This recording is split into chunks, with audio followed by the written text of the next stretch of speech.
Chicago no actuó como un equipo que estaba llorando la salida de una estrella.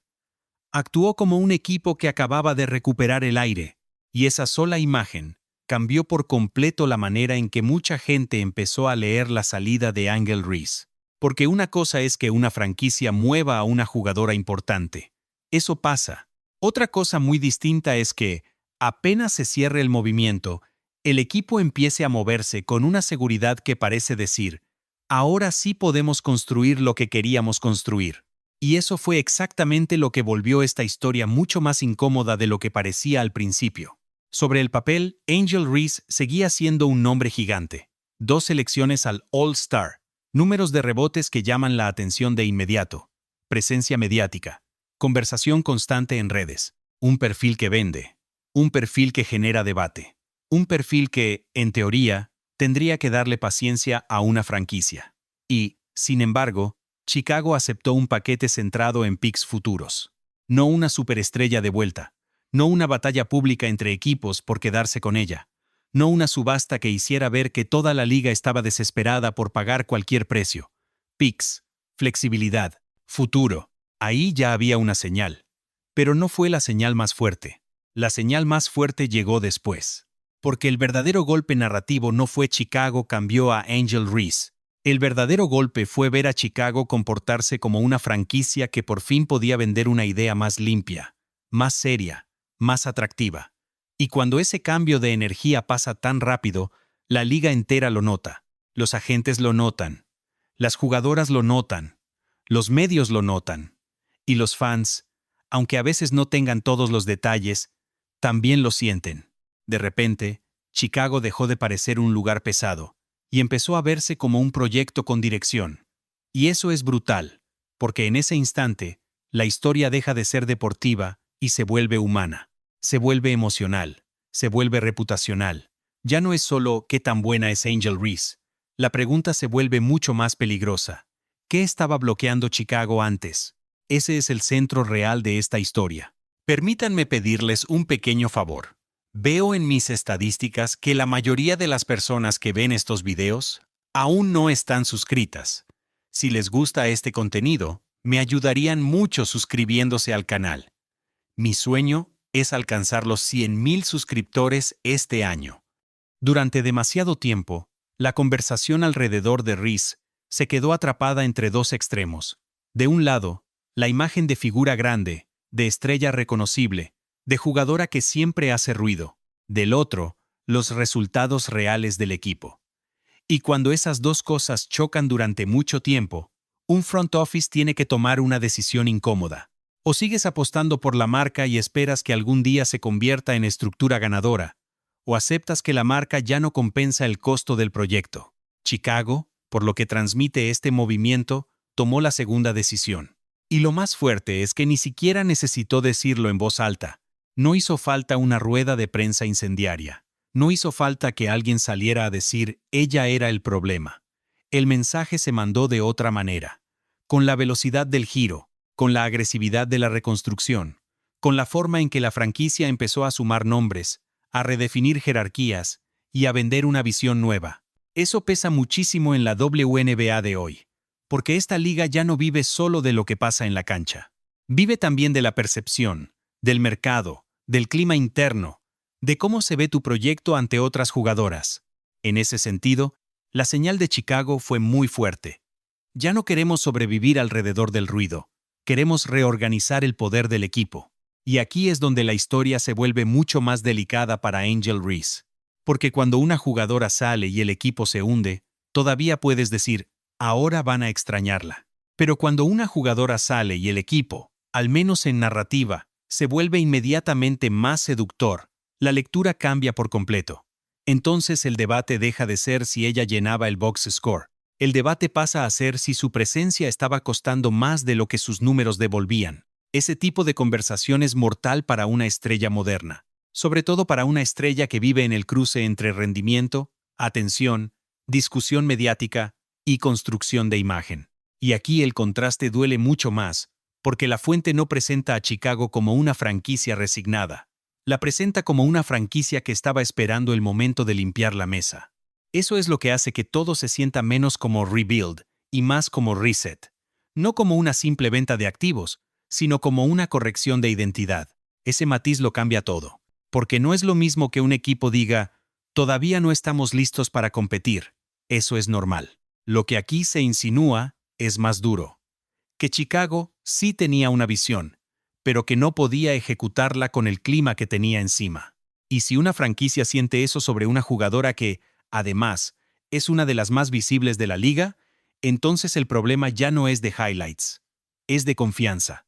Y cuando la confianza interna se rompe, los números se vuelven menos impresionantes. Porque ya no miras 14 puntos o rebotes o dobles con la misma emoción. Empiezas a preguntar otra cosa. ¿Esto realmente te acerca a ganar? ¿Esto hace mejor a las demás? ¿Esto vuelve el entorno más estable? ¿Esto convence a otra veterana de venir aquí? Ahí es donde el relato le pega durísimo a Rice, porque la historia que deja el transcript no es Chicago perdió a una estrella y tuvo que improvisar. La historia es Chicago movió una pieza grande y por fin pudo venderle paz y dirección al resto del mercado. Y esa diferencia, en una liga tan pequeña y tan conectada, es enorme. Las jugadoras hablan, los representantes hablan, los equipos se observan entre sí. No hace falta un comunicado oficial para que una reputación circule. En el deporte profesional, y más en una liga como la WNBA, donde todo se conoce muy rápido, muchas decisiones no se explican en público.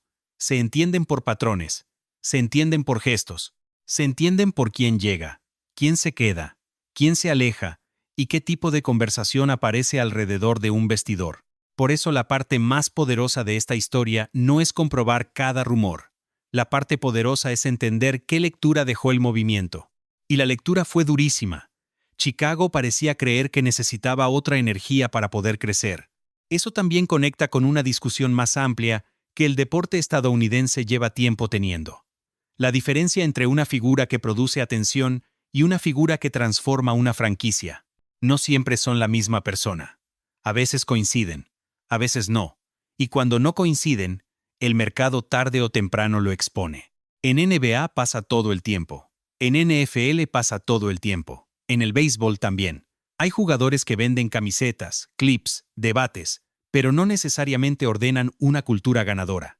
Y cuando una organización percibe eso, la separación puede ser fría, incluso si por fuera todavía hay aplausos, fans leales y estadísticas que impresionan en pantalla. Eso es lo que vuelve este caso tan incómodo para la narrativa pro-Rice. Porque el golpe no vino de un hater en redes. El golpe vino de la conducta de su propio ex equipo. Un ex equipo que, según la historia que se está contando, no quiso aferrarse a ella hasta el último minuto. Un ex equipo que tomó picks a futuro. Un ex equipo que no se quedó en modo luto. Un ex equipo que empezó a actuar como si el verdadero negocio fuera rehacer el ecosistema, no proteger el nombre. Y cuando entras a esa zona, toda la conversación sobre disrespect empieza a verse diferente. Porque sí, claro, una parte del público puede decir que a Angel Reese siempre la miran con más dureza, que hay una doble vara, que cada cosa que hace se exagera. Y en muchos momentos de la conversación mediática, eso ha sido cierto. Pero otra cosa muy distinta es cuando la crítica ya no viene solo de afuera, cuando lo que alimenta la narrativa es la estructura de decisiones alrededor de ella. Ahí ya no estamos hablando solo de percepción injusta, ahí estamos hablando de señales concretas. La señal concreta fue el trade. La segunda señal concreta fue el tipo de retorno. La tercera señal concreta fue la velocidad con la que Chicago quiso cambiar de cara. Y juntas, forman una historia muy difícil de ignorar. Porque si una franquicia de verdad cree que perdiste una pieza irreemplazable, no se comporta así. Puede reacomodarse, sí. Puede salir a vender optimismo, sí. Pero no transmite esa sensación de alivio estratégico. No transmite esa energía de por fin. Y eso fue justamente lo que convirtió este caso en gasolina para todo el debate de la liga. Por eso el gran tema aquí no es si Angel Reese tiene talento. Lo tiene. No es si puede producir. Puede hacerlo. No es siquiera si Atlanta puede sacarle una mejor versión. Tal vez sí. El punto es otro. Chicago, con su comportamiento, dejó la impresión de que prefería reconstruir su credibilidad interna antes que seguir apostando por el volumen mediático de una sola jugadora. Eso es un mensaje muy fuerte en la era actual de la WNBA, donde tantas conversaciones se contaminan con fandoms, guerras digitales, comparaciones permanentes y construcción de personaje. Y aquí es imposible no conectar esto con la discusión más grande de la liga. ¿Quién cambia de verdad el destino de una franquicia? Esa es la comparación que mata. Porque en la conversación del deporte estadounidense, una estrella no se mide solo por lo que hace ella. Se mide por lo que les pasa a los demás a su alrededor. Se mide por cómo respira el equipo. Se mide por si el proyecto se vuelve más claro, más profesional, más atractivo. Se mide por si otras piezas quieren sumarse.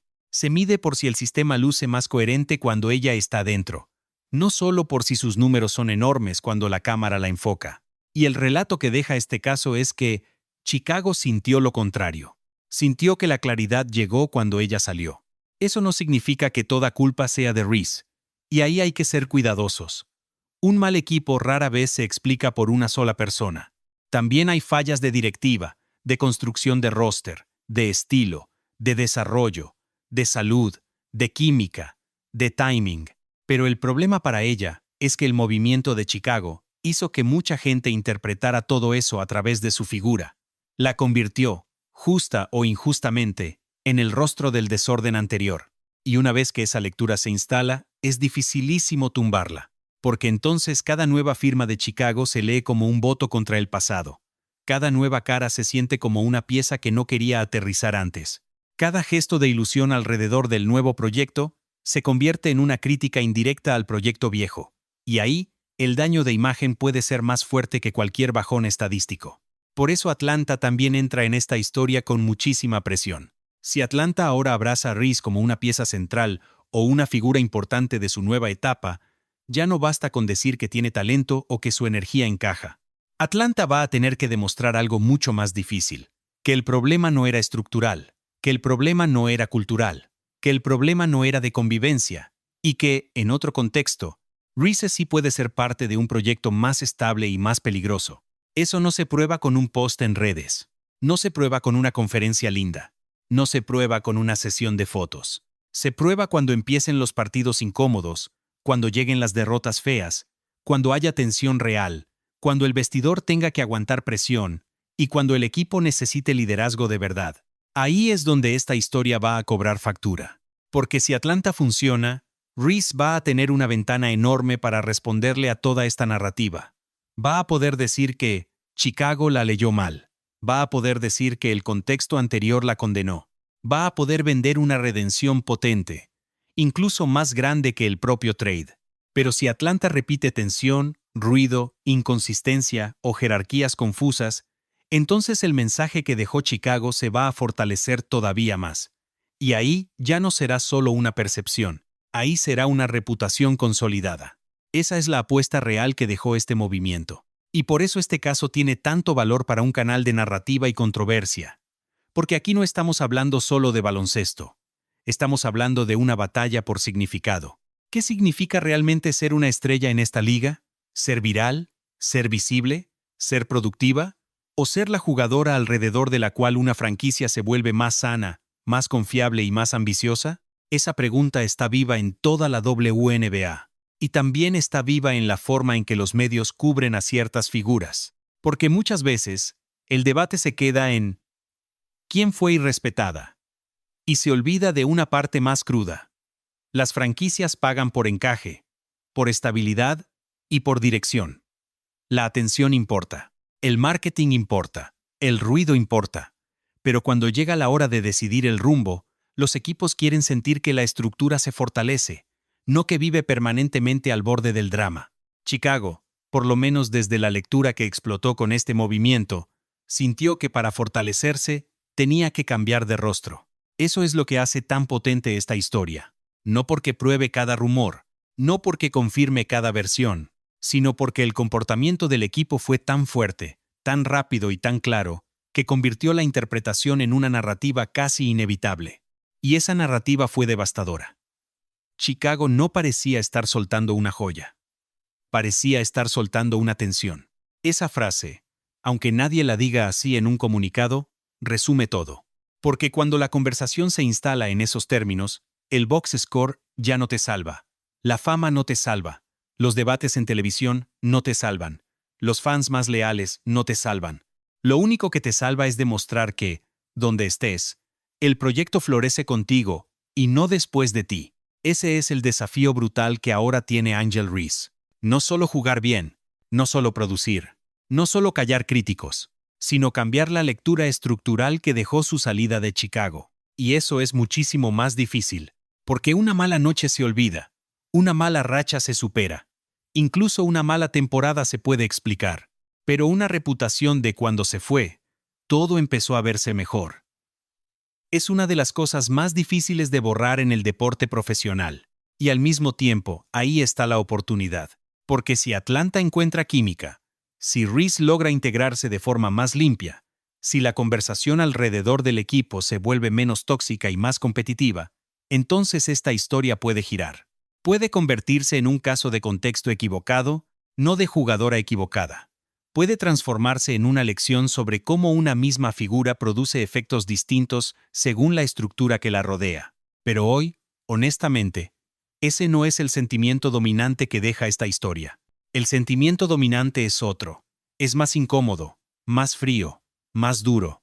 Es la sensación de que Chicago ya había tomado su decisión antes del comunicado, que no estaba discutiendo si perdería talento, sino calculando cuánto ganaría en paz, dirección y margen de maniobra. Y cuando una franquicia hace un movimiento así con una de sus figuras más visibles, la liga entera escucha. Por eso el verdadero titular aquí no es que Angel Reese cambió de uniforme. El verdadero titular es que Chicago, con todo lo que hizo inmediatamente después, dejó ver que para ellos el problema no era reemplazar números. El problema era recuperar el control de su propia historia. Y cuando una franquicia decide eso, lo que está diciendo entre líneas es peligrosísimo. Preferimos volver a empezar antes que seguir sosteniendo esta versión del proyecto. Eso no es un ajuste menor. Eso no es un simple trade. Eso es una declaración. Ahora Atlanta tiene que demostrar que esa declaración fue un error. Y Reese tiene que demostrar algo todavía más difícil. Que no era el peso que Chicago parecía estar soltando, sino el talento que Chicago no supo acomodar. Esa batalla apenas empieza, pero por ahora, la imagen que quedó es demasiado fuerte para ignorarla. Chicago no parecía un equipo en duelo, parecía un equipo liberado. Y si esa imagen se mantiene durante la temporada, entonces el movimiento de Angel Reese no va a recordarse solo como una transacción. Va a recordarse como el momento en que una franquicia eligió cultura sobre ruido, dirección sobre fama, y futuro interno sobre una estrella que ya no le daba paz. Y esa, le guste a quien le guste, es la parte de la historia que más duele.